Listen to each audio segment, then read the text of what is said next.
And we are live on Zoom, we are live on YouTube, and we are live on the Sevens with Pfeiffer's B Metatron's internet radio station.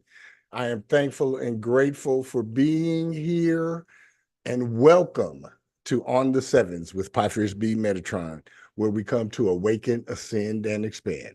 I am Pfeiffer's B Metatron, your hostess with the mostest, and today is a very good day to be me.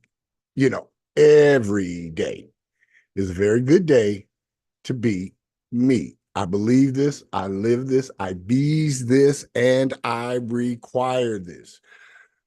So, however and wherever you may be right now, take a moment, if you can, safely, then just take a good, clear, clean, deep breath in through your nose.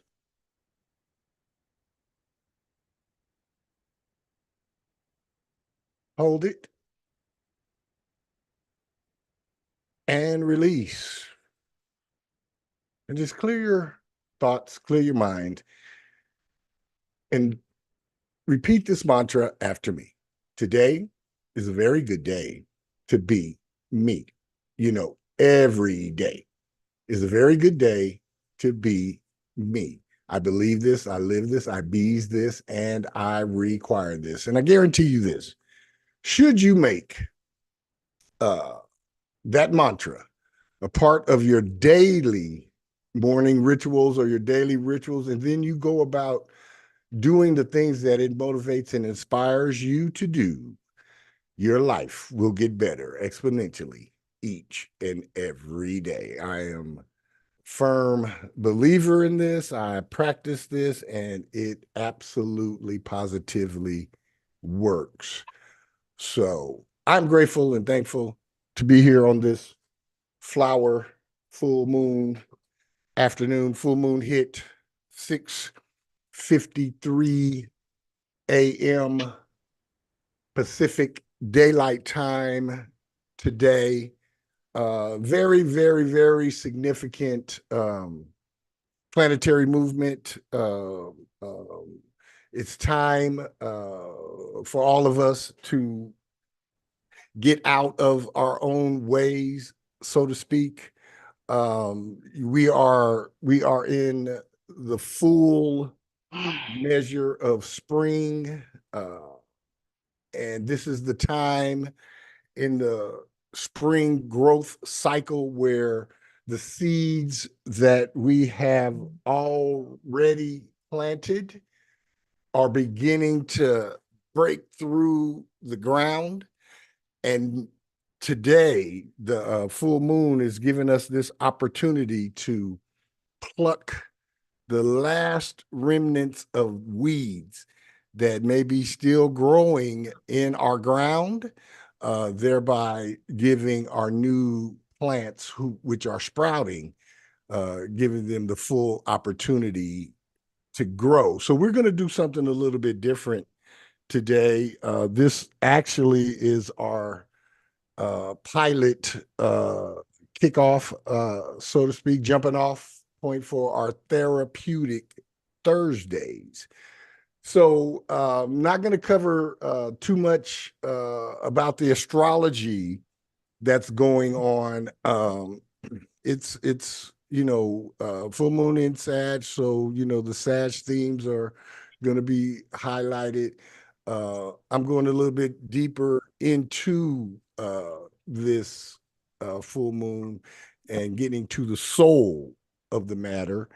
Uh, just want to let everybody know, what were you doing October and November of last year? Think about the things that you were doing, the things you were endeavoring to do. Think about those goals, desires, and active pursuits that you may have launched then, or you may have been in full go mode with then, and for some unforeseen circumstances, those goals, desires, and those active pursuits either got delayed or stalled or whatever the case may be. Uh, because those things, those October, November of last year things, those situations, associations, endeavors that we began to nurture along, uh, will begin to bear fruit and show fruit in this right now current season. So I want everybody to be a little mindful, and after this broadcast, take some time. I'm gonna put a lot on us to think about today, so take some time and think about what are some of the things on a spiritual level, physical level, mental, emotional, intellectual, financial, and interpersonal level. What are some of the things that I began to do, or what was I doing? What was I excited about in the fall, October, November of last year? All right, all right. Want to talk about healing today, and I want to give some insights and some affirmations and some attention statements that I believe if we all take advantage of tonight, tomorrow night, and Saturday night, that we all will be able to shed the hidden weight that is weighing down our souls. You know, we have physical weight that is really obvious for each of us to see, especially when we get a few more pounds or a few more inches in places that we really, really, really, really don't appreciate. You know, for me, the area uh, between my solar plexus chakra and my the top of my root chakra, it's just disrespectful because it won't respond to anything. I walk, I do yoga, I do other stretches, and this little thing around this gut right here, it's just like, hey, dog, I'm here. I'm here. Uh, we have things like that that are attacking and weighing down our soul. Some of us have been carrying this shit around for so long that we don't even realize that it's a weight anymore. You know what I mean? And today, I want to I would like for this to be as interactive as possible. Uh, I want to give a disclaimer. We will be touching on some very sensitive subjects, and if at any point any part of what we are discussing is overwhelming or too intense for you, you by all means, I ask you to check out and or mute yourself, and or you can end your participation on the call. I get it. Nobody is going to be judgmental. Want to create a safe space here on Therapeutic Thursdays. I know that everybody's not as bold and courageous as I am because I put names to my abusers, all of them, first, middle, last name, if I know, and where your ass live, everything, and I will broadcast it because I'm not afraid. However, some folks, I get it, and wherever you are in your courage, uh, uh, I encourage you to, especially when we get into these affirmations, I encourage you to be as detailed about certain aspects of them as you can. The more detailed you can be, the deeper and the more precise and complete the healing and the release will be. Um, and again, it's going to be open forum type. So when I open up the floor, um, everybody can't speak at once. So we would take hand raises. But I really, really, really want to open this up. It's my intention that on Thursdays, everybody be able to come on here and call out the punk asses who bothered us one way or another and not be afraid. They wasn't afraid when they started bothering us. So, hey, I just, and I want I want you guys to be free. And this is designed to free us of all of those burdens, to free us of the self-doubt, to free us of the fear of somebody finding out, to free us of the shame. I'm ashamed I walked around with for so many years because Miss Sandra, who lived across the street from me when I was 8 years old, and I'm ashamed I walked around with after she raped and molested me on a Saturday morning. For years, I had the shame. For years, I thought I was a pervert. For years, I thought I was nasty. For years, it affected how I interacted with girls. Made me look differently at my own mama, my own grandmother, my own aunt. So I'm going to be hot with you guys on Therapeutic Thursdays, honest, open, and transparent. And if I start bleeding out of the mouth too much, somebody could chime in and give me a note, and it may it may calm me down. However, I know once I let the genie out of the bottle, the genie go back in on his own. So wanted to give that disclaimer. Again, this is the safe space. I own the platform that we are on right now. So yeah, we don't have to worry about censorship or none of that. None of that. I want us to be open. I want us to be free. I want us to liberate ourselves from every excuse that we humanly give not to be our mastered self. So anybody have any comments, any questions, any concerns before we get started today? Okay. And again, when I get to the parts of these affirmations where we can get personal, I want us to think about people that have done stuff to us. I want us to think about uh, their names. I want us to visualize it. Part of resolving it is looking at it in the face one more time and saying, not anymore. You don't have the power over me anymore. I'm reclaiming my power over this whole situation. All right. All right. Childhood trauma and abuse and past toxic relationship releasing and reassigning affirmations and intention statements. Our shadow self is the part of each of us that stores and carries all of our various traumas and negative behavioral patterns. It normally is the part of each of us that we choose to keep hidden and concealed from the world and from those we love and care about, and most importantly, from our own individual selves.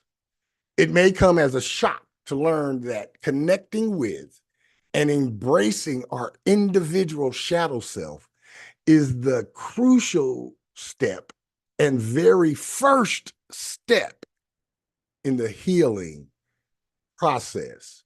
Uh, I know for a long period of time in my 20s, uh, my shadow self was the one that was in control. Now, I accomplished a few things in my 20s that I'm very proud of. However, that was the shadow self. That was, and I'm going to get into this further on down in the discussion. That was a very unauthentic version of me and a very untrue version of my story. I was living it and I was being it and I was doing it. However, yeah, it was not uh, the authentic me. Now, I have written some very detailed affirmations. I don't expect you guys to write these down during this broadcast. I would like for each of you, when I get through all of these, um, if you, because all of these are not going to be for everybody. Some folks got some of these things already taken care of, and or some folks may not feel they need certain releases. I get that. Let me know which ones you need or want or desire, and I will email the entire sheet to you with the ones that you want. It'd be too much to attempt to have you guys write this stuff down. Um, Plus, we're going to dive into these. You understand what I mean? We're going to dive headfirst in. All right. Number one, and think soul level when you hear this. I am permanently resolving, releasing, and reversing all of my childhood physical, sexual, mental, emotional, and verbal abuse, pain, and all other trauma. Now, this part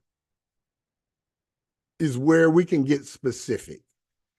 And I have on my copy of the sheet that I'm looking at, I have this in brackets.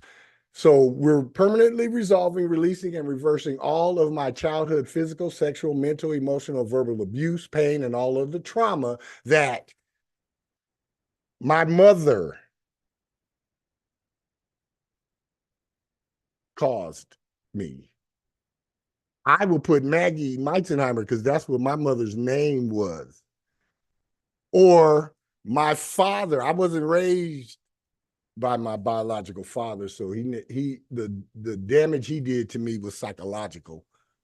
It was I was living against his ghost, a shadow of who he was, a caricature. You know, I only saw him 3 times in my whole life, and you know, he was like a mythical figure to me.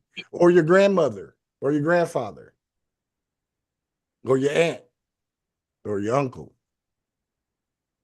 or your brother, or your sister, or your male or female relative, or a pastor, or a deacon, or an elder, or a coach, or a teacher, or an authority figure, or a babysitter, or a hall monitor, or a trip chaperone, or a camp counselor. Y'all see where I'm going with all of this?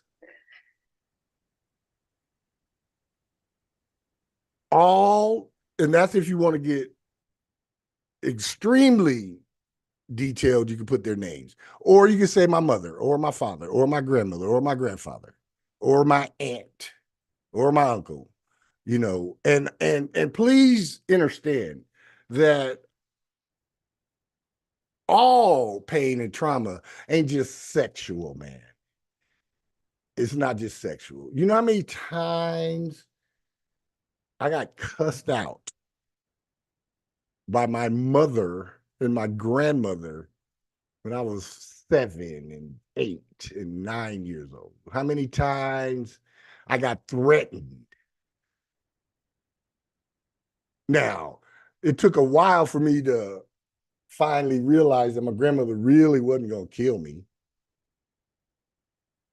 But you keep hearing that over and over and over and over and over. I know some folk on this call had different childhood rearing experiences than I did. I was raised by uh, uh, older people who were very, very fearful, who lived through segregation and lived through the lynchings and lived through Jim Crow and and here I come, you know, so they come from a more of a stay humble, stay quiet, don't bring attention to yourself frame of mind. And I come busting out, hey, I'm here and I don't give a fuck. And yeah, look at me. What's up? Don't fault them for what they knew. However, it was traumatic, man. It was traumatic. I was very young when I first witnessed a fight that resulted in someone dying. I was like 9 years old and saw two dudes fighting, and somebody got stabbed right in front of me. I mean, I'm right there. That's traumatic. Uh, there's also a lot of good trauma that we've gone through, and yet and still is still trauma. I played some sports. I wasn't very good as a young kid. I was awkward and clumsy, and my body was faster than my brain, or my brain did shit my body couldn't do. And so whenever I had any type of success athletically, that was a traumatic experience. I'm going up every time I went into the batter's box when I was playing Little League. It was traumatic because there was a dude over there with a ball and he was throwing it at me. Some of us grew up in the inner city where you know fighting and rioting and violence and drug dealing and all manner of stuff were just normal. It wasn't a big deal. However, that's still traumatic, especially on a kid. On a kid, you know. Uh, so, in this part of the first affirmation, it's up to each of you how detailed you want to go. I mean, I got 16 separate folk and instances that's in my area of this. 16. And that's after I done already did this a few times. A few times. So all the verbal abuse, pain, and all of the trauma that any one of them that I just mentioned afflicted upon me and perpetrated against me as a child and during my developmental ages and stages, and that I have carried into my adult life, we do understand that a lot of what we went through as kids, because we weren't taught how to process through stuff and resolve stuff and heal stuff. Plus, we were kids. We have no power to resolve shit. How you gonna resolve your mama whooping your ass after school? You're a kid. What you gonna do? Not go home? Then that causes a whole other set of trauma for that. If you don't go home, where you gonna eat? Where you gonna stay? If you do go home, you're getting your ass whooped. And this is an everyday thing. Every day. Every day. We carry that. All them whoopings I got from kindergarten through third grade. I got my ass whooped almost every day after school between kindergarten and second grade. Almost every day. For what I thought were some of the idiotic reasons. I had grass stains on my pants. I'm a boy, I'm a kid. What you think? How'd you get grass on your pants? I fell in the grass. What? Whoa. Whoa, wait a minute. You ask me a question, I give you the right answer, and I still get smacked. You carry those things. How many slights did you hear when you was a child? How much negativity did you hear as a child? I heard so much that I got numb to it. Never set into me where I believed it. You're gonna be a liar, just like your daddy. You ain't gonna be amount to nothing. And I never let that stick with me. However, I heard it so regular that I just got numb to it. And it still falls on you. It falls in your aura. It does. Part of the reason why I don't fool with people and I don't depend on people, and it's safer. It was safer for me to do all shit I need to do for myself as a kid. There was no strings attached. that I've carried into adult life that affects my decision-making processes. All of that unresolved childhood trauma, whether we want to admit it or not, it affects and trickles into our everyday decision-making processes because it's part of our experience that we haven't resolved and we haven't released, and it clouds it. And that have negatively influenced my everyday life, living and lifestyle. Can you see how some of the things that you may have been subjected to as a child that you never had a chance to resolve, how they could come in and be a silent or subtle or concealed part of your everyday life and you don't even be really fully aware of it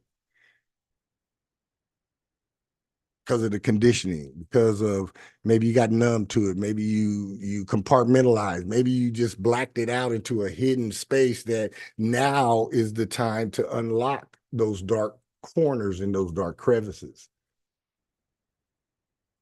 Now, once you get all the way through to that part, then at the end, we make our intention statement. I am reassigning all of my childhood physical, sexual, mental, emotional, and verbal abuse, pain, and all other trauma that I have carried into my adult life, living and lifestyle back to each individual that inflicted or perpetrated it, and then back to the void, meaning never again will I be ashamed of this. Never again will I be fearful of this. Never again will I let this be the definition in my story. Never again will I be afraid to look myself in the mirror because this is done. This is done. I'm going to open up the floor. Anybody want to chime in, have any comments, any questions, anything they want to share about that first affirmation and intention statement? Anybody?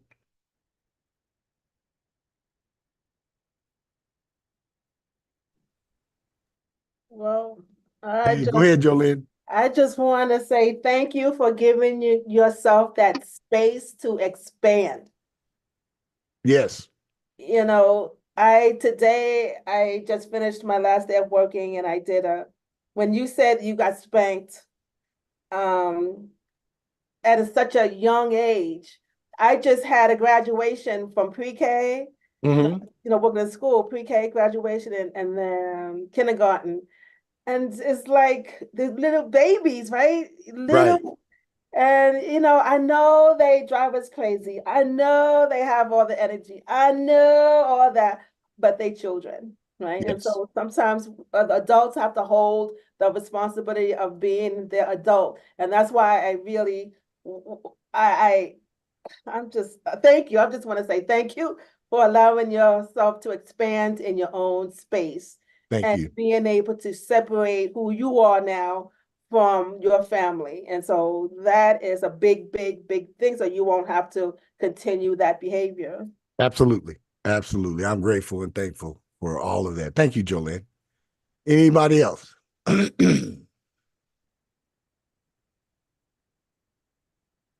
It's vitally important, man, that we get down to these areas uh, and that we have these hard conversations more so with ourselves than out in public. But it is cathartic and it's liberating. I since I have begun the healing part of my journey, each and every day I feel so much more free and so I have so much more liberty and like I say, no shame, no self-doubt, and no critical self judgment. Yes, that was the first affirmation. And don't concern yourselves with attempting to write these down because the ones that I will send you after the show, uh, they'll be edited. So this is basically for us to get the thought process started. I want us to think about those names. I want us to think about those situations and associations and endeavors as kids. I want us to think about all of the junk, all of the trauma, all of the pain, all of the meddling, all of the touching, all of whatever happened to you. And let's clear it out. Let's get rid of it for once and for all, man. Let's just free ourselves. Free ourselves. All right. Any other comments before I move on to number 2? It's good to see Mocha Blue Blaze in the house. How you doing, Mocha? Good to see you. Yeah. All right. All right. Individually, we must be able to accept and admit that we each have some negative thought, decision-making, and behavior patterns before we can move forward in the processing through and the releasing of and the reassigning or reversing of these patterns in order for true healing to begin. Yeah. First part of change is recognizing and admitting the need for change. It's not the actual change itself. The very first part of it is admitting, recognizing and admitting that something is off here, something just not adding up. Once we can come to this point of admittance, our awareness of self and of our own behaviors will become much more apparent and illuminate the areas that we each still need to do some work in. I want to let everybody know that this shadow work is the true step of personal accountability.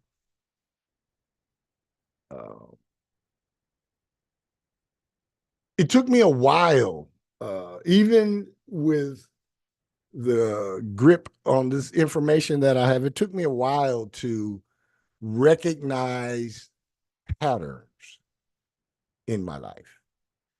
And it took me even longer to recognize that, hey, I have some control, I have some say-so in how these patterns manifest, yeah. So once you know that the fire on top of the stove can burn your ass, you're accountable for your ass getting burnt.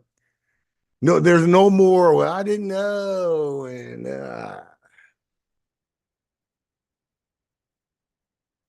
I remember I never had that I didn't know type of vibration, but I had that, whatever, I'll figure it out. This shadow work, man. Yeah. This is the true step of accountability, because you can't hide from yourself. You think you can, and a lot of folks think they can. A lot of folks think they're fooling folks, but you really are not. You're not. I'm not fooling anybody. I'm not attempting to fool anybody, but even if I was, I'm not fooling anybody. I am who I am. And guess what? Everybody on here is who they are. And we're really not fooling anybody. Sometimes we think we can, but we really don't. All right, affirmation number 2. I am permanently resolving, releasing, and reversing all of my past toxic relationship dependency appetites. Ooh. Dysfunctional behaviors. Hey, Mark. Hey, Pyfrias, what's up, man? You're supposed to be feeling good about this. Yeah, we are. Delusional beliefs and destructive attitudes that I have repeated. repeated in every relationship I've participated in. And all of my past toxic relationship, physical, mental, emotional, and sexual abuse experiences and drama, I willingly and unwillingly participated in with. And this one right here, I encourage each of us to get very specific, because these are with exes. Like this one with Betty Boop, and with Daffy Duck, and with Minnie Mouse, and with whoever. During this incarnation, I reassigned them back to Mickey Mouse and Minnie Mouse and Donald Duck and Daffy Duck and whoever else, and then back to the void. You see, contrary to popular belief, if any of us find ourselves in a toxic relationship, guess what? The other person ain't the only toxic person in the relationship. I know. It's hard to fathom that any one of us on the path that we're on could have any toxicity in us in regards to relationship. However, we do toxicity. It's not just a one person thing. It may start off where one is not toxic and the other one is. I guarantee you that toxic one gonna make the one that's not toxic toxic. Very rare will the untoxic one take the toxicity out of the toxic one. Very rare. It's always normally going to be the other way around. Are we even willing to become aware of and admit our own dependency appetites? Especially when we're in relationship? God forbid I have to list a dysfunctional behavior of my own. Ah, I only did that because they did that. No, no, no, no. It sounds good. That's a nice attempt at a justification. You did that because you did it. They did theirs because they did theirs. It's sometimes folks come together in relationships to build a family and to build something like a legacy. Sometimes people come together to trigger healing, and I'm one of those that I don't believe that only one person in that healing trigger needs to be healed. I think folks come together, both need healing, and both are a trigger for that healing in the other. And some folks just get together just to get together with no other intent or motive behind it. Not saying any of them are more right or more wrong than the others. Is whatever your flavor is up to you and the other consenting adult. That's the only limitation I have on anything. As long as you're a consenting adult, I give zero fucks what is going on. If you're a child and unable to defend yourself or make the proper and mature decision, then no. But if you are of a majority age, whatever you think you're big enough to do, go ahead and do it. Any comments? Any comments about toxic patterns and dependency issues and dysfunctional behaviors in relationships? I certainly had a plethora of them, and of course, operating out of shadow self most of the time. You don't even see it because it's your shadow self. So I, as much as I may have been gone in a relationship, I still had a dependency appetite, some sort of dependency appetite. Maybe it was appetite just want you there, or maybe I didn't want you with somebody else, or maybe you own the house and I didn't have to pay rent, or maybe it could be a whole bunch of maybes. Delusional, uh, uh, dysfunctional behaviors. Well, if you don't water your grass, then your grass will die. Yeah, plants. Anybody here deal with horticulture, plants? What's the main thing that your plant needs to survive? Water. Water. You need water. And if you're not watering it, it's going to die. Same way with a marriage or with a relationship. You know, I've been in relationships where I was like, get your own water. I'm getting mine. Not my fault your ass is wilting over and tilting. That's you. The water fountain is right there. Get it. Get it. That's a dysfunctional behavior. That is contradictory to, okay, when you're in a relationship, it's assumed that we're coming together to work together and we're going to do this thing together. And then me telling you to get your own damn water is dysfunctional. Mm-hmm. Mm-hmm. It's dysfunctional because it's not a togetherness. Delusional beliefs. Well, if I just love you right, you'll act right. Yeah, that's nice. If I just love you some more, okay. If I just more humble. If I submit to you more, if I stop running off at the mouth, whatever it is, you'll love me right. I got one.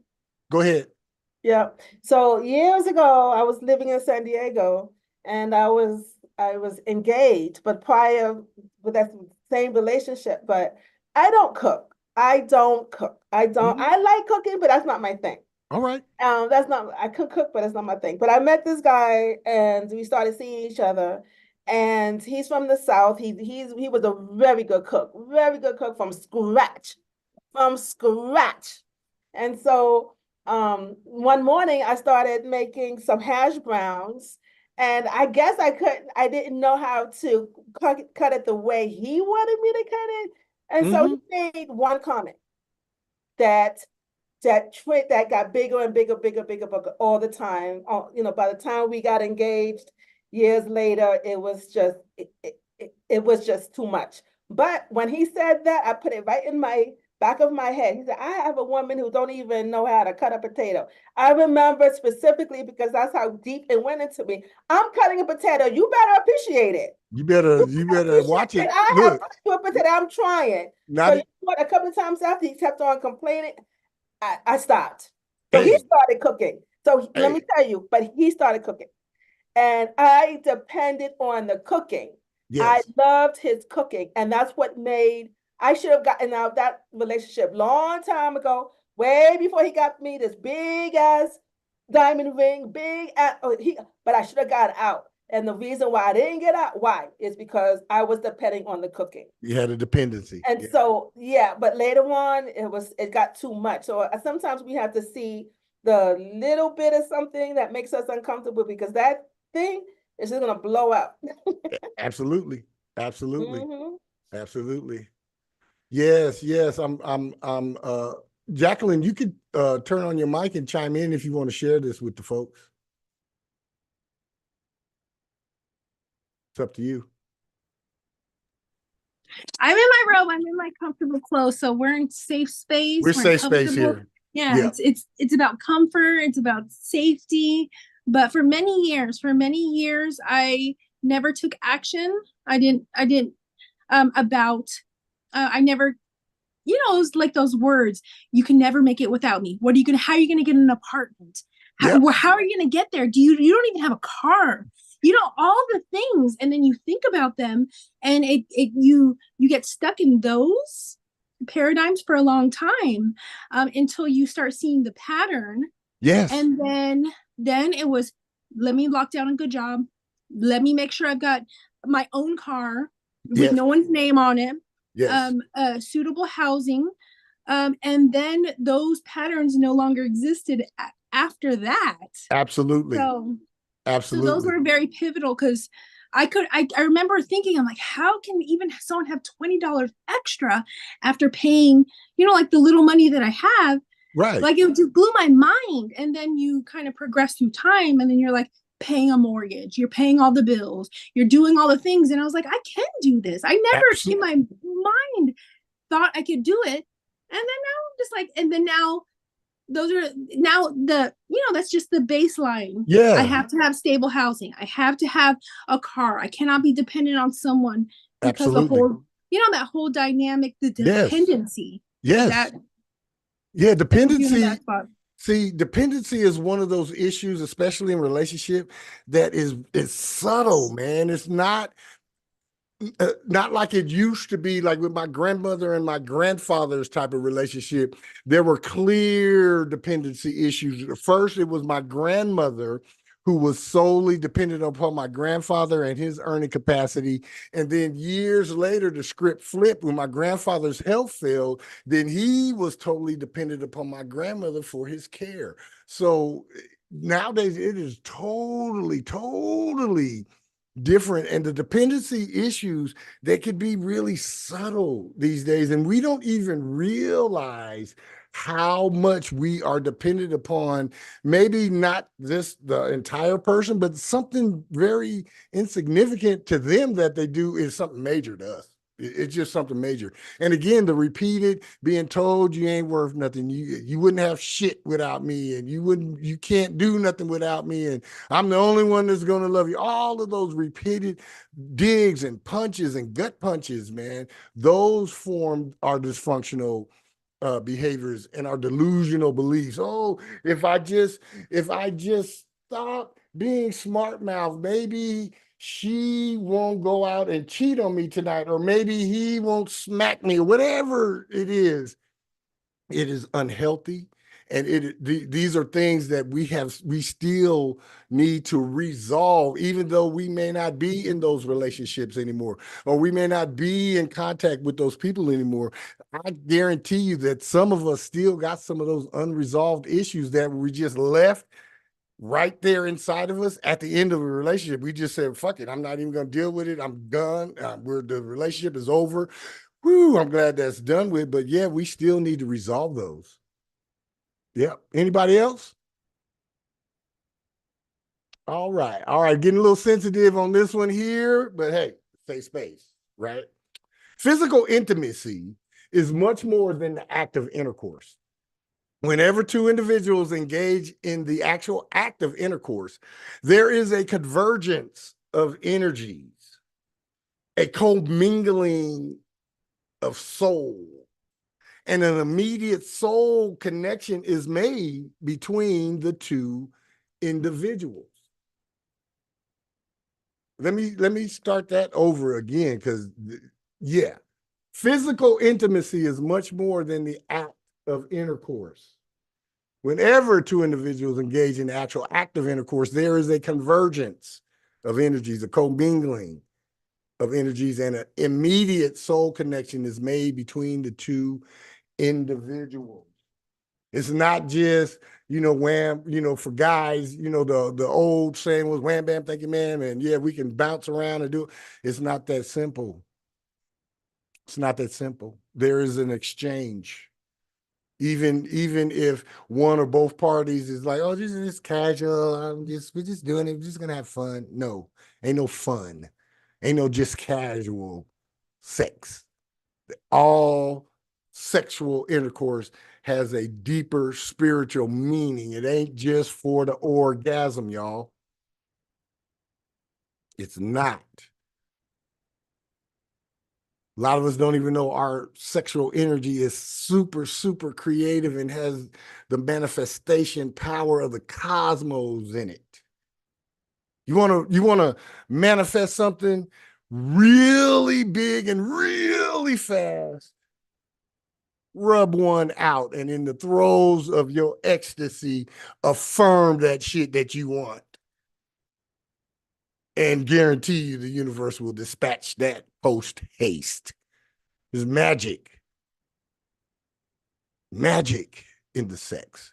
That's why the powers that be who invented and created religion demonized and made sex so taboo because they wanted to keep the folks dumb and dependent upon them. Well, I come to break open this fallacy for us today. Some of our intimate partners are past life connections that we hook up with every time we each incarnate. Anybody on this call been with somebody you know from another life, or you know from some damn where, because the first time y'all met, it was like boop, little brief moment of anxiety, and then y'all's talking and interacting with each other like you've known each other 1,000 years. Happened to me. I am blessed, or some will say cursed. I am blessed to have I'm only able to go there sexually with a past life connection. I can't have a casual hookup. Wouldn't work for me. It takes longer for me to even build up the oomph, so to speak, to even perform. Because from what happened to me when I was 8 years old, sex became a performance for me. Every time, no matter what the circumstance of the relationship was, I always felt like I was fucking on stage performing. You know how much anxiety that brings to somebody? For a long time, intercourse was not even pleasurable for me. It's something I did because I was in a relationship and the woman that I was with expected me to fuck. I did what the role that I was in said I was supposed to do. There would be equal times in relationships where I wouldn't even have sex with the chick. We live in the same house. I'm like, nope. Or I find an excuse, or look, I'm a brother. I'm gonna be honest with y'all. I have faked being asleep before, so I didn't have to have sex with the woman that I was sharing a bed with.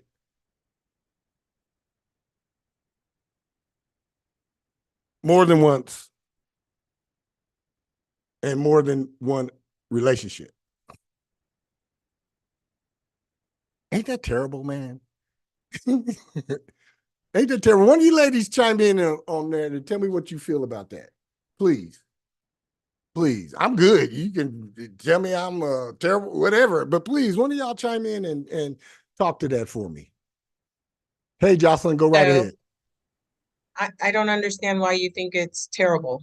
Oh, okay. I mean, the lies that were told to me about being a man and you're virile and conquest and and no, all of those were always false for me, man. Always false for me. And again, I was damaged. I was an 8-year-old little boy, damaged by a grown ass woman. I wasn't ready for all of that, and it warped how I saw all of that. So yeah, her name is always in one of these releases. She is the first one up there, especially when they talk about soul connection and sex magic. Absolutely a sugar daddy with no sugar. Yes, yes, yes. So when did you get beyond it? When did you make the connections? I made the connections after birth year 36, and then from 36 to about 42, I processed through all of that. I made some tough choices, tough decisions. Did some at the time I didn't know it was shadow work, but I did the beginnings of what my 88 steps into your master self, they started taking shape during that time. And as I began to face one issue after another, it became to get easier for me. And then I let myself off the hook. I went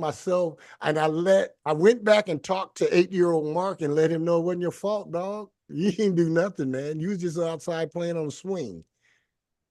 So I had to do all of that work. I had to write this woman letters. I don't even know if she's still alive or whatever, but I had to write her letters and actually at a full moon, read this letter to this woman and burn the letter up and burn candles. And I had to do this like 7 full moon cycles in a row. This wasn't just a one time, oh, I'm going to say this once and then it's gone. No. This took a full 7 full moon cycles for me to finally be able to and get rid of that.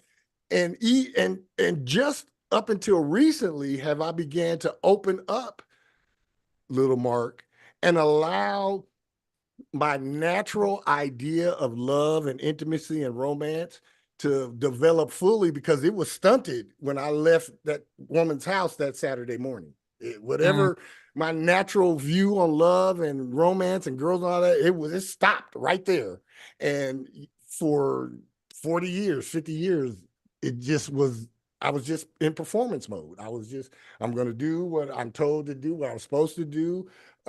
Sleeve, here's the tool. Yep, I'm going to do all of that. And what it did was I was putting frustration and doubt and anger on top of a issue, and I just kept pushing the issue down further and further and further.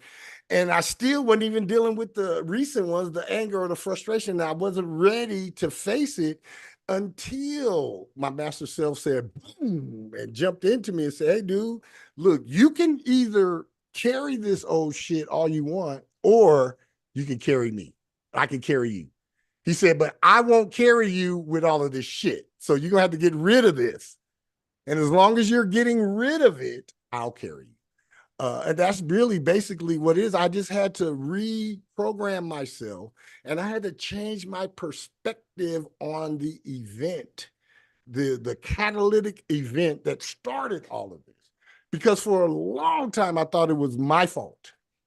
You know, I shouldn't have had this is what my grandfather said to me when I went back home that morning and told him what happened. First thing he said was, damn, I wanted to fuck her. That was first. Second was, don't tell your grandmother because she will kill her. The third thing was, you shouldn't have had your ass over there anyway. Nothing to protect me, nothing to tell me I didn't do anything wrong, nothing to ease, which had to be, I was sweating bullets and tears in my eyes, I'm nervous and all that, nothing to assuage any of that. First thing he said was, damn, I wanted to fuck her. So I knew right then that, well, this one ain't going to get resolved. I guess I'm going to have to just rub some dirt on that one and keep going. Because that's how I was taught. Boys, we don't cry. We don't have those mental or emotional issues. You just tough it up and you just push through. Or wait, that shit hurt, man. It hurt. Yeah, of course. I just want to say, first of all, thank you for that.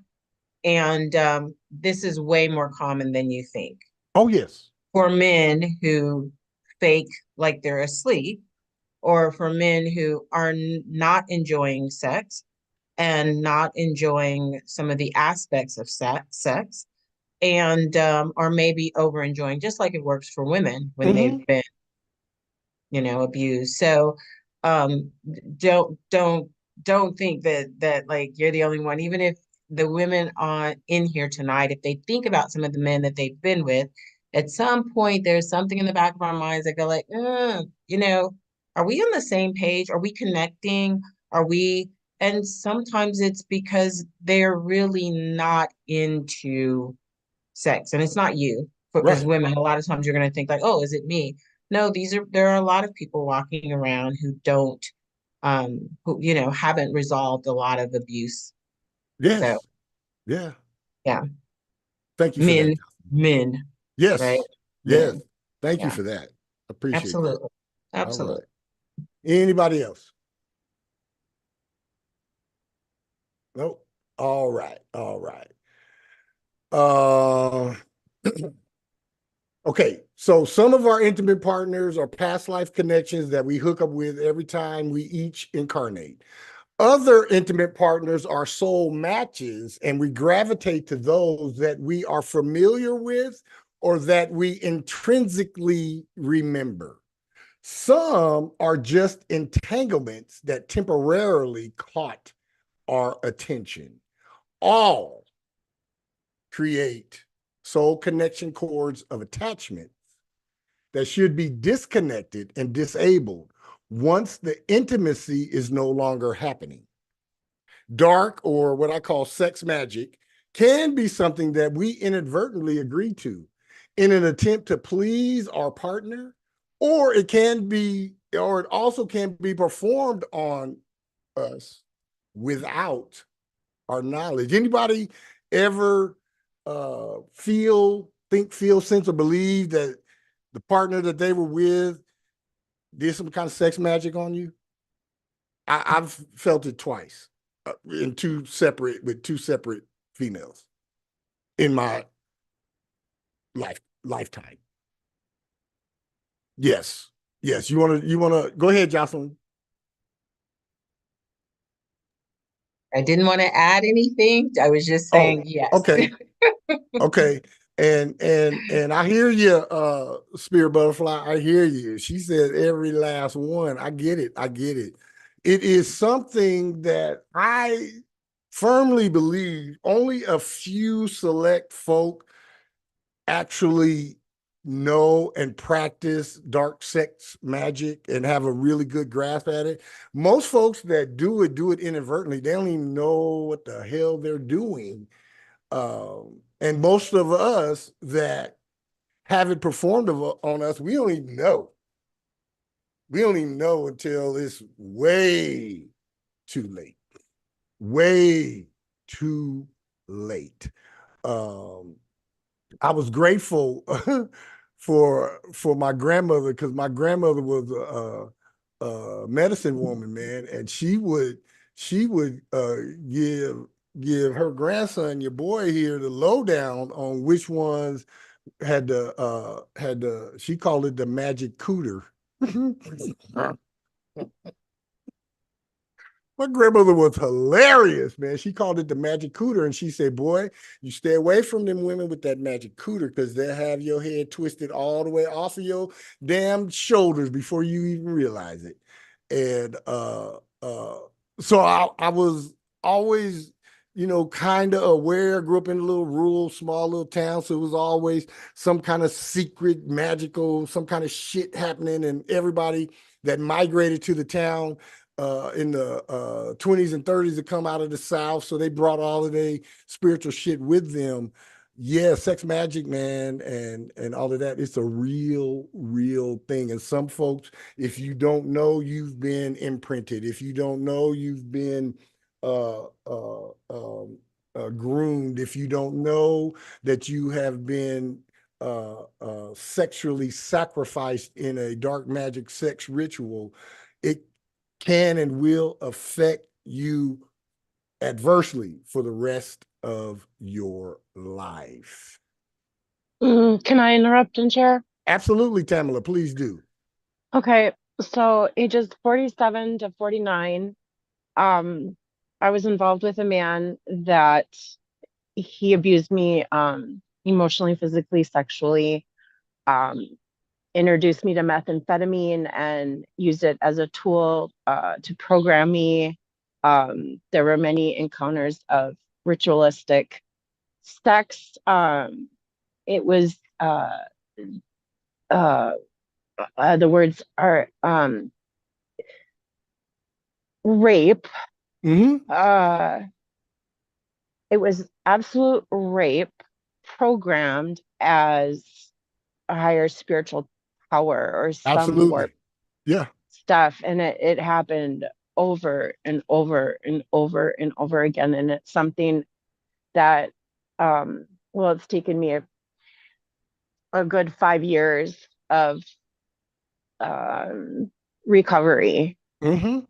5 years of completely like withdrawing from all aspects of my life and practically only and my own life. And so yeah, my desire is to have my core creative energy back, and I Yes. feel blocks there, and it's like I'm severed or fractaled, and that's my journey to Absolutely. recover that, and to share that with other women. I'm very strong and I'm very resilient and I'm a survivor to be where I'm at right now, because I know a lot of women never get out of that. Yes. And for me, I had never in my life been sexually abused. I had never in my life been physically abused. There was probably some emotional abuse here and there, but um yeah, the profile um of him would be a narcissistic sociopathic sex offender. And Mm-hmm. then I did find out when I was with him that he was a tier 2 sex offender, and he constantly would program me like directly, like, and then Mm-hmm. the indirect was like the mind fuck, Yeah. because the stuff he would say backwards stuff, contradicting backwards stuff. He'd write it, he'd tell me it, and it was like he was presenting it as truth, but there was a lie in it, and I was constantly trying to decipher what the hell was even happening. um so I've done many releases with that. Mm-hmm. um but my focus is healing my creative energy back, Absolutely. to restore it, because I feel like I lost a whole part of myself, a whole part of my soul or my creative, um and I know I am fully intact and capable, but it's almost like there's a resistance or a wall or like a numbness or inability Mm-hmm. to connect to that part of myself. Mm-hmm. And um it's like I've went through all the steps of, when, like, say when someone dies, like, or the trauma, like denial, Mm-hmm. The 7 steps avoidance, of grief, rage, grief, like, anger, yeah, rage. Yeah. yeah. So Guilt. I Yeah. can All of it. easily speak about it,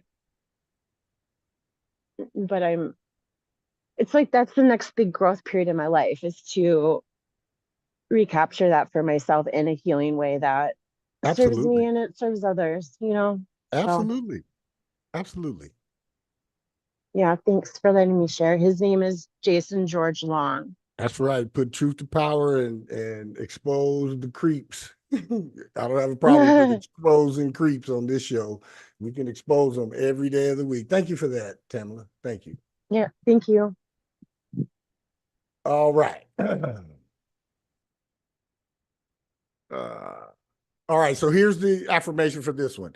I am permanently disconnecting, disabling, nullifying, negating, releasing, and reversing all of my past soul contract connections and all of my past soul connection cords of attachment and all of my past physically intimate entanglements and all the past dark sex magic performed on me or inferred to me, and all the past intentional, unintentional, wanted, and unwanted esoteric imprinting, spells, or other spiritual, physical, mental, and emotional manipulation that have been performed on me or inferred to me that I have willingly or unwillingly received. And this is where you get absolutely detailed again from your ex and from this ex and from this ex that no longer align with or serve my highest good. And then at the end, I am reassigning these back to each individual X and then back to the void. Back to the void. Yeah. Back to the void. Any comments? I know it's a subject that can get tricky. And again, it's not about body counts and all of that, and ain't no judgments, but just allow yourself to go back into all of your adult relationships. Hell, all of the relationships that intimacy or sex was even involved, and allow yourself to go through this process and see and fully flush all of that, all those imprinting, all of that unintentional magic, all of that, all them soul connection that weigh your soul down. Yeah. We think that the connection is done when we break up, but no, it's not. There's still cords of attachment and things that are going on that have to be actually and literally resolved. All right. We also have more than a few non-physical and non-intimate connections via the various alliances, allegiances, covenants, and contracts we have willingly executed. And sometimes we have either unwillingly executed them or executed them under some form of duress with our verbal declarations and with our signature endorsements authorization. Really talking about how much power and authority we give to people, places, institutions with our signature that we never pull back. Think about how many job applications have y'all filled out in your life? How many credit card applications have you filled out? How many employee handbooks have you signed? How many credit card authorizations have you signed? How many forms have you signed at a doctor's office? How many banking documents you signed? Loan docs? How many you signed any political petitions? How many other governmental documents? How many times you have been forced? Forced. When I was a kid, they made us say the Pledge of Allegiance every morning at school. Forced us to do it. How many of us have been forced to sign a ticket from a police officer? How many of us have been forced to speak up in court with our verbal authorization? How many apartment applications you signed up? How many credit check applications you signed? How many point of sale authorizations you give to a store? You know what your signature, your personal signature, do you know what that really authorizes folks to do on your behalf? It's kind of scary when you think about it. Every time we sign our signature, we are giving the person who we're giving that form to or whatever blanket power of attorney. Now, most of the time, the writing on back of the forms or whatever, it'll say it'll be transactional. However, we're giving that away. And what about those times when that form doesn't say it's transactional?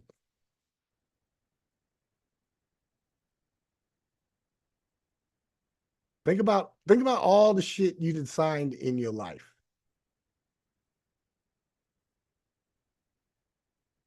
All of it. I have one to share. Go ahead. My first husband, we were in the process of getting a divorce, and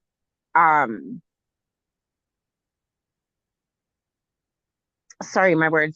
He got a lawyer to have me sign this whatever it was, and I didn't know exactly what it was. And I thought, it was is a deed of trust. Yeah. So him and I were both on that title. We had bought that together. We paid for that. We modeled it together. And I signed this unwillingly, knowing that I was signing over. Your interest. Yeah. Mm-hmm. Yes. And I, through intimidation, then I just walked away from it. That one just popped up. Yeah. See, how many of us been a co-signer for somebody's car loan? Co-sign to get the apartment, co-sign to get your furniture, co-sign to get your washing machine, co-sign to get your student loan.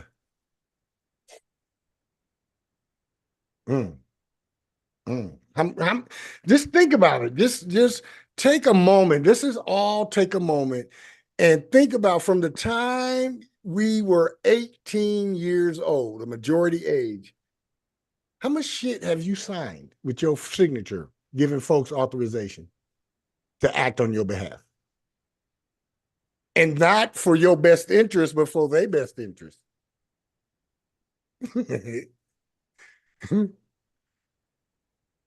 You know, we signed, when all of us that got bank accounts, you know, we signed to allow the bank to restrict our access to our money.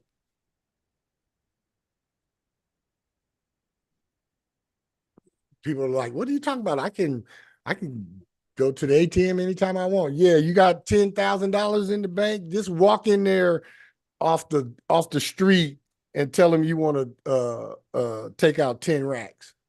And watch how they start buffering behind that teller window. Brr, brr, brr. You have to order. You guys do know that if you want anything over $5,000, that you have to order it. You have to let the bank know, hey, man, I'm coming in there tomorrow. I want $7,000 in cash, because the banks don't keep no money.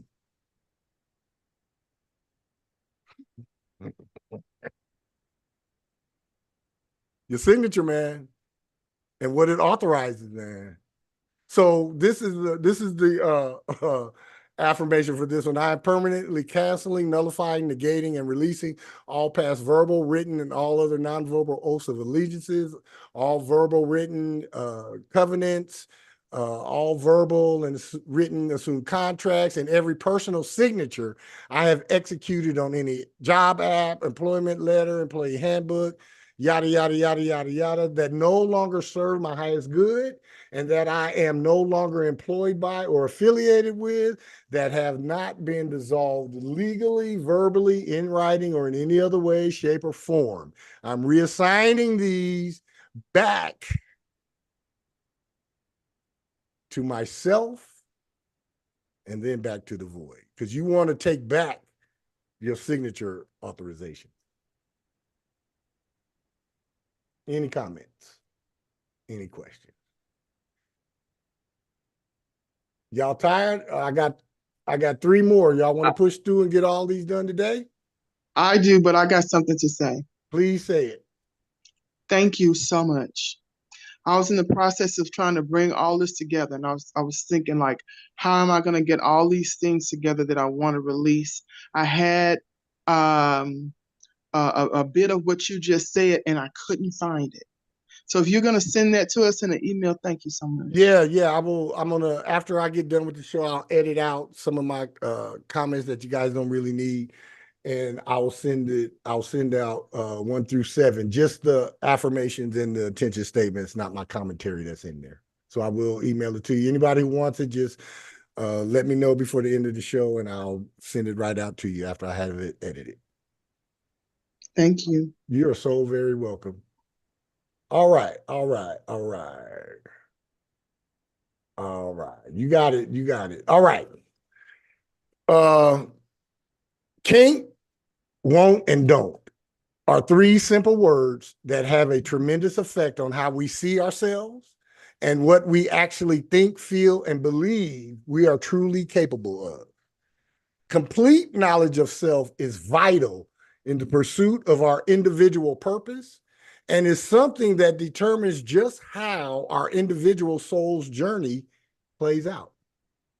We each carry with us personal limiting beliefs that can throw us off our desired path. Self-doubt always leads to self-sabotaging behaviors.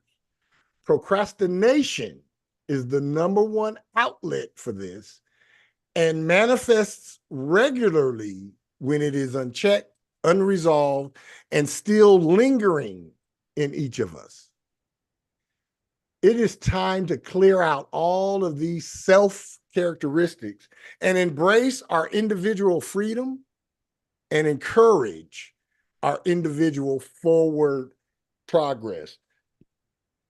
I used to run accounting offices for Fortune 500 companies.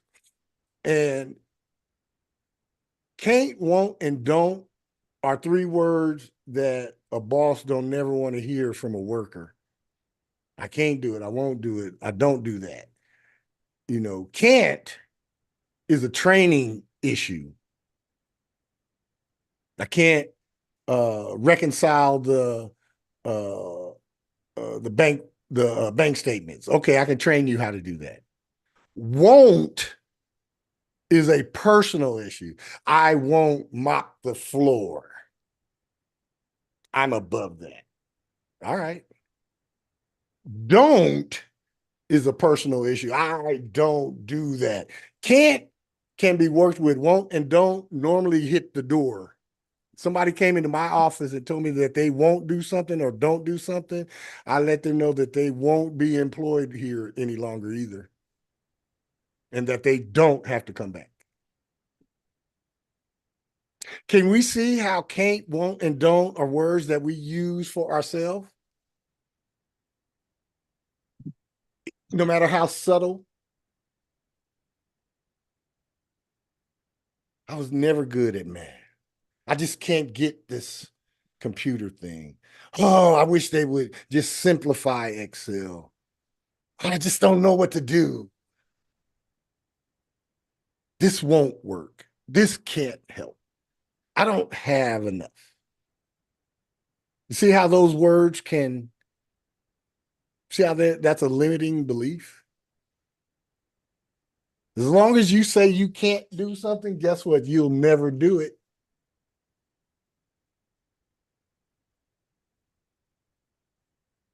There's not. When I was playing baseball and the guys, there was this pitcher that was throwing 100 miles an hour, and the guys on the team were like, "Man, I can't hit it." And I was like, "You damn sure can't hit it in the dugout." But if you go up there to the plate with a stick in your hand, you have a better chance. We each carry with us some limiting beliefs, no matter how high up the evolutionary chain we get. Still a little bit of self-doubt somewhere. Still, and the self-doubt always, not sometimes, not occasionally, self-doubt always leads to self-sabotaging behavior, because the self-doubt will creep in, and the self-doubt wants you to sit your ass down anyway. So the self-doubt will be like, oh, let's fuck this up. So I don't even have to do none of it no more. And procrastination is the number one outlet for our self-doubt and our self-sabotaging behaviors, because procrastination is easy to fall into. It don't take no effort to sit on your ass and not do nothing. It don't take no effort not to think. It don't take no effort not to produce. It don't take no effort. All it takes is for you to decide that I ain't gonna do shit. And boop, there you go. So, anybody dealing with procrastination? I know Mocha, you had just mentioned something similar to that. Yeah. Yes. Yeah. And Yes. and Tamala, the other side of you not being able to connect to your creative, to that creative core, is procrastination, is the personal limiting beliefs and the self-sabotaging behaviors. even if you don't think you're sabotaging it yourself. Something, self-doubt, maybe self-sabotage. Self-doubt come in, oh, I can't possibly reconnect with that self-doubt. So what does that mean? I won't do it. I won't explore it.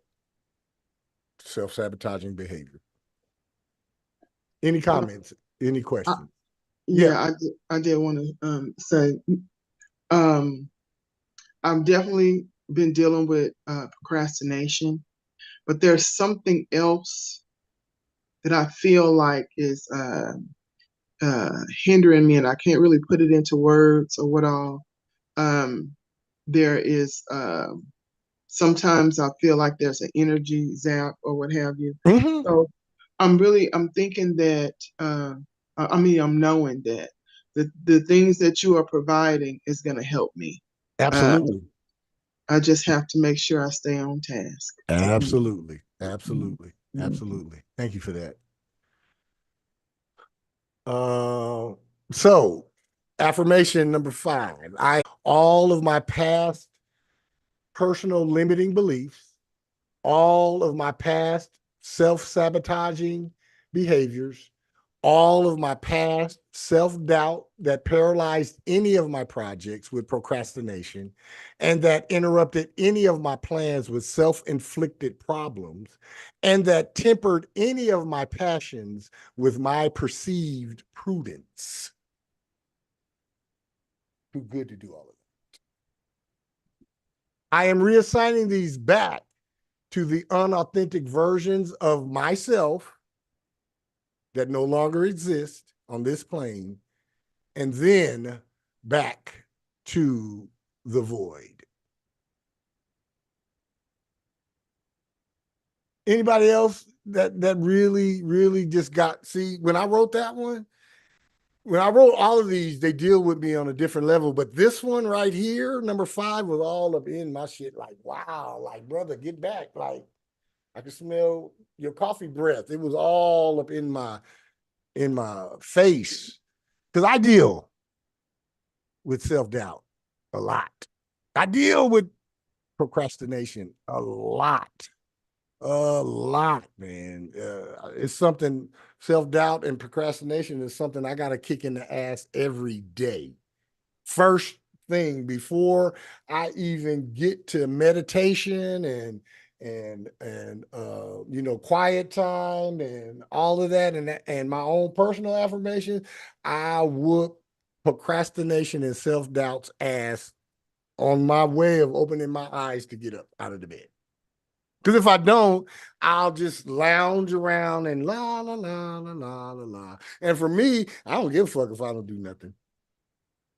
That's how easy it is for me to procrastinate. I don't judge myself and I don't get mad at myself, because I always know whatever I didn't do today, I can do it tomorrow. And that's not the best attitude to have for that, but that's my attitude, and I own that attitude about myself. I know that about myself. So I don't even give myself the opportunity to self-doubt or the opportunity to procrastinate. Upon awakening and before I take the earplugs out of my ears, I'm rebuking procrastination and self-doubt in the name of this big ass whooping I got for it every morning. And yes, I sleep with earplugs in, because I have rabbit ears, and any little slight sound will wake me the fuck up. And if I don't want to be woken up, I don't like it. So yes, I put earplugs in my ears. Any comments, any questions about affirmation number 5? All right. What we each choose to do, aside from our jobs, vocations, and entrepreneurial endeavors, is as important to our progress as anything we choose to learn educationally, and is as vital as anything we can ever experience and put into a positive motion. How we allow ourselves to be entertained and what we allow ourselves to indulge in has direct and sometimes final consequences that oftentimes can derail us in our individual pursuit of manifesting our personal and professional goals, desires, and active pursuits. Allowing your soul, your mastered self, to regulate these areas of your life will go a long way towards relieving each of us of the burden of unhealthy choice. It's time to unburden ourselves and move forward, you guys. I want us to focus in on these 5 words: the burden of unhealthy choice. Now, we may not want to admit it to ourselves. We may not want to even acknowledge that it happens all day, every day. It's a battle between healthy and unhealthy choices. What? I'm a spiritualist and I'm a vegan and I'm a this and I'm a that. Yeah, but you still got to choose between healthy and unhealthy, man. With everything. It's not just, you just cannot say, oh, I have a healthy lifestyle, and then the things you consume say different. You can't portray yourself as a spiritual guru, and then everything other than what comes out of your mouth identifies you as a thug. You just can't. You just cannot. So we have to take accountability and responsibility for all of the things. And we have to be mindful of all of the, all of us real mindful about our job or how we earn our money or how we secure the bag. I don't think anybody on this call got any confusion about how to secure the bag. None. So everything else, I'm talking about everything else. I'm speaking like my grandmother's cousin, John Ann. She couldn't say everything. She said everything else. Everything else matters too. So number 6, this is the 6th affirmation and intention. I am permanently canceling, nullifying, negating, and releasing all of my fear-based, optimal word here, fear-based, spiritual, physical, mental, emotional, intellectual, financial, and sexual limiting belief attitudes, appetites, habits, hobbies, entertainment, and interests that stifles my personal creativity and that stalls my professional creative expression and that suffocates my spiritual ambitions and that stagnates my inner growth. I am reassigning these back to the unauthentic versions of myself that no longer exist on this plane, and then back to the void. And then lastly, be yourself. How many of us have heard this? Be yourself. Everybody else is taken. Anybody else other than me heard that? Just put a thumbs up in your chat box if you've heard that. I might be dating myself as an old G, but yeah, be yourself. It's a saying, be yourself. Everybody else is taken. Is an axiom that has universal truth embedded into it. In today's society, the ability to be anything you desire is much more acceptable and prevalent. Yet it is in the essence of this thought pattern that the problems with authenticity come into play. How we show up for ourselves first and then for others is the issue that confounds and confuses most folks alive today. always seeking outside validation is a symptom of not being able to accept the real deal about our individual selves. Being unapologetically authentic concerning every area of your life and lifestyle allows each of us to connect with and tap into our own individual natural flow without having to put on airs or be fake or be phony or attempt to deceive anybody. Let's get rid of everything that isn't an unapologetically authentic representation of ourselves and of our beliefs and of our intentions. And then the affirmation for that is, I am permanently canceling, nullifying, negating, and releasing all past unauthentic versions of myself that ever existed on this plane, and all untruthful versions of Mark Edward Pyle's story that were never actual, factual, and based in apodictic truth. And I want folks to look up that word, apodictic, apodictic truth, and that no longer align with my mastered self, nor serve my highest good. I am reassigning these unauthentic versions of Mark Edward Pyle that no longer exist on this plane back to those situations, associations, circumstances, events, and happenings they were originally created for. And then back to the void. Always be authentically you, unapologetically. Your mastered self awaits you. Any comments? Any questions? Any concerns? Can I About? share? Yeah, go ahead, Jolene. You started off saying burden. And I like the way you started off with the burden, because you can't get to your genuine self if you're burdened out. Absolutely. You can't do both. You cannot. You cannot do both, because you're gonna just play with yourself.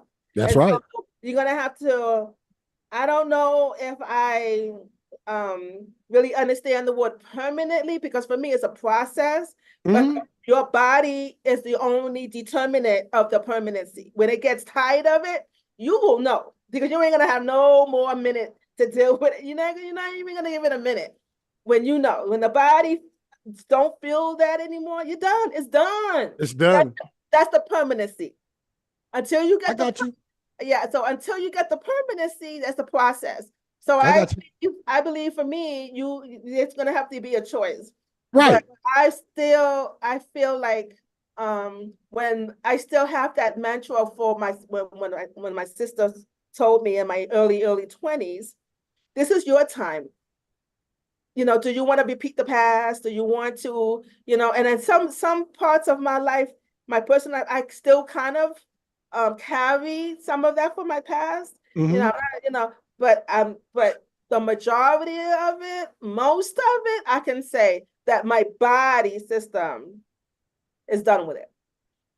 Good. I don't have to live it. I don't. And so I think that when we have that conversation, make up your mind. Do you want to be confused? You want to be burdened? You want to be overwhelmed? You want to live somebody else's issues? Or do you want to be your genuine self?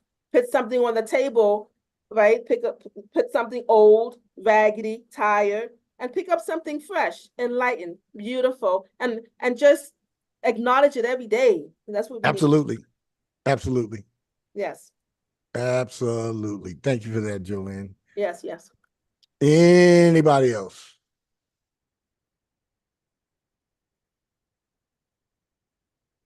It was good to have Mocha Blue Blaze here today. It was good to have Minnesota, Teresa here today. It was good to see Jacqueline Carrillo here today. And it was good having Spirit Butterfly out in Georgia here today. Good to see your smiling face and hear your contributing words, Jocelyn. And always, always, always great to have a connection with Tamala, and always great to hear from Jolynn. The show is never complete until I have heard from Jolynn. So I'm very, very pleased about that. If there will be nothing else,